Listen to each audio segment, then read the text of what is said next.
Finally اب سلمان بھی اپنے انجام کو پہنچنے والا ہے۔ ردا نے ارادہ کر لیا ہے کہ ردا کے ساتھ جو ظلم و زیادتی سلمان نے کی ہے وہ اس کا چن چن کے بدلہ لے گی۔ بیچاری ردا اپنی جان بچاتے بچاتے سلمان کے گھر سے جب فرار ہوتی ہے تو راستے میں ہی ایک گاڑی کے نیچے اس کا ایکسیڈنٹ ہو جاتا ہے اور یہ بہت بری طرح سے زخمی ہو جاتی ہے۔ جس کی گاڑی کے نیچے سے اس کا ایکسیڈنٹ ہوتا ہے وہ عورت اس کو ہاسپٹل فوراً لے جاتی ہے اور ہاسپٹل جا کر پتہ چلتا ہے کہ ردا بے ہوش ہو گئی ہے۔ کچھ ہی دیر بعد جب ردا کو ہوش آتا ہے تو وہ عورت اس سے پوچھتی ہے کہ تم کون ہو اور کہاں جانا چاہتی ہو، جس پر ردا بتاتی ہے کہ میرا نام ردا ہے اور میں کہیں بھی نہیں جانا چاہتی، مجھے آپ کسی یتیم خانے میں یا دارالامان میں بھجوا دیجیے کیونکہ میں اپنے گھر کو چھوڑ کر آ گئی ہوں۔ میں نے اپنے ساتھ خود ہی بہت برا کر لیا ہے۔ ایک انسان کی محبت میں آ کر میں نے اتنا بڑا فیصلہ کر لیا اپنے ماں باپ کو چھوڑنے کا کہ آج میں یہاں پر ہوں کہ میرے پاس کچھ بھی نہیں اور خالی ہاتھ رہ گئی ہوں۔ جس پر وہ عورت کہتی ہے اگر تم چاہو تو میں تمہاری مدد کر سکتی ہوں۔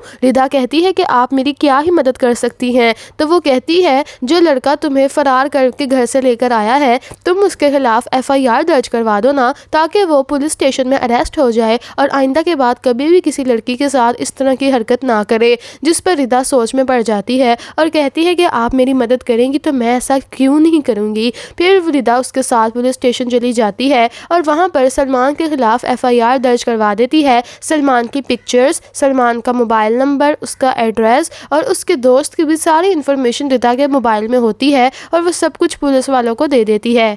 خیر یہ لوگ جب گھر واپس آتے ہیں تو ردا کو وہ لڑکی کہتی ہے اگر تم کسی سے ملنا چاہتی ہو تو مل بھی سکتی ہو۔ ردا کہتی ہے کہ آج میں چاہتی ہوں کہ اپنے گھر والوں کے پاس جاؤں اور مل کر آؤں کیونکہ آج وہی ڈیٹ ہے جو میری ماں نے میری بہن کی اور میری فکس کی تھی کہ آج ہماری شادی ہوگی۔ نہ جانے میرے گھر میں کیا ماتم ہوگا، میری وجہ سے سب کچھ تو تباہ و برباد ہو گیا ہے۔ میں بس آج ایک جھلک دیکھنا چاہتی ہوں کہ میرے گھر کا کیا حال ہے۔ خیر وہ عورت رضامند ہو جاتی ہے اور اس کو اپنی گاڑی میں بٹھا کر لے جاتی ہے۔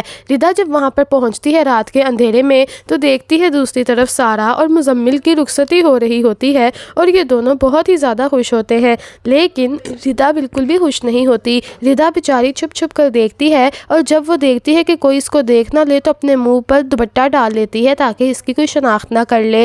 ردا وہاں پر ہی کھڑی بہت زیادہ روتی ہے کہ آج اس کی بھی رخصتی ہونی تھی لیکن ردا کی جلد بازی اور نافرمانی کی وجہ سے آج یہ دن آ رہا ہے کہ سارا کو اس کی زندگی کی ساری خوشیاں مل گئی ہیں اور ردا کو کچھ بھی نہیں ملا۔ اوپر سے بیچاری سارا کا سارا زیور بھی یہ لے کر چلی گئی تھی، نبیرہ کا بھی سارا زیور لے کر چلی گئی تھی اور آج خود بھی کچھ نہیں رہا اور ان کے پاس بھی کچھ نہیں رہا۔ خیر ردا وہاں سے واپس آ جاتی ہے، اسی عورت کی گاڑی میں بیٹھ جاتی ہے اور کہتی ہے کہ آپ مجھے اپنے گھر لے چلیے۔ وہ کہتی ہے ٹھیک ہے تم ملی نہیں اپنے گھر والوں سے؟ تو ردا کہتی ہے نہیں میں نہیں ملی، میں نے فیصلہ کر لیا ہے کہ اب میں اپنے گھر والوں کو کبھی بھی اپنی منحوس شکل نہیں دکھاؤں گی۔ انہوں نے میرے پر اتنے احسانات کیے، میری ماں نے بچپن سے لے کے اب تک یتیمی کی حالت میں ہمیں پالا، وہ بیوہ تھی، اس نے کبھی دوسری شادی کرنے کا سوچا بھی نہیں، صرف ہم بچوں کی خاطر، اور میں نے کیا ہی کر دیا۔ ارے میں تو سب سے بڑی بیٹی تھی نا، اور بڑی بیٹیاں تو ہوتی ہی اتنی اچھی ہیں، لیکن میں نے اپنی ماں کو بہت زیادہ دکھ دیے ہیں اور اب اس کا یہی مسئلہ حل یہی ہے کہ میں اب دوبارہ اپنی ماں کے پاس کبھی بھی نہ جاؤں۔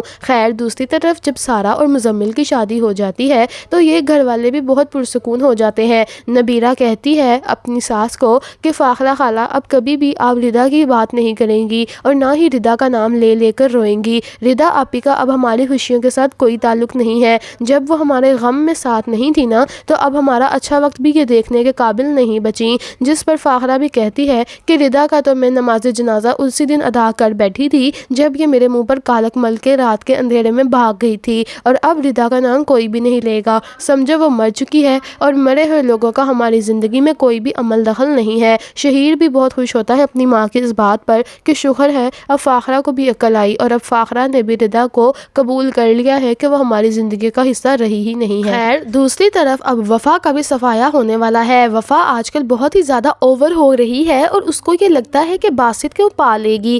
دراصل وفا اپنی اوقات بالکل ہی بھول چکی ہے، وہ نہیں جانتی وہ کہاں سے آئی ہے اور بھول چکی ہے کہ اس کا بیک گراؤنڈ کیا تھا۔ وفا باسط پر ڈورے لگا رہی ہے لیکن وفا تو یہ جانتی ہی نہیں